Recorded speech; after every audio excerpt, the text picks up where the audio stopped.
Hello everyone, welcome back to my another new mini blog. আজ ছিল রাস পূর্ণিমা আর আজ আমি তোমাদেরকে নিয়ে যাব শ্রীরামপুরের সবচেয়ে প্রাচীন রাধাবল্লভ মন্দিরে। তো চলো আর দেরি না করে আজকের ভিডিওটা শুরু করা যাক।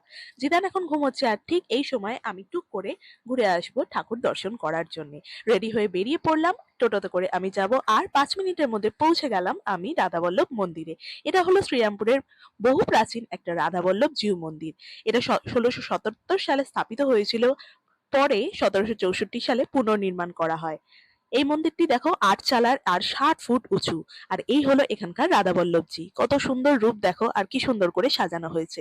আর যেহেতু রাস পূর্ণিমা, প্রচুর ভিড় হয়েছে, দূর দূর থেকে দর্শনার্থীরা এসছেন এবং মন্দিরের পেছনে ভোগ বিতরণ অনুষ্ঠানও চলছে। আর এই ভোগ বিতরণ অনুষ্ঠান ৩ দিন ব্যাপী হবে। এখানে ৩ দিন ধরে রাসযাত্রা উৎসব পালিত হবে। ভীষণ সুন্দর করে চারিদিকটা সাজানো হয়েছে আর বাইরে মেলার মতন বসেছে। সন্ধে হলেই এখানে ভিড় হয়ে যাবে আজকে।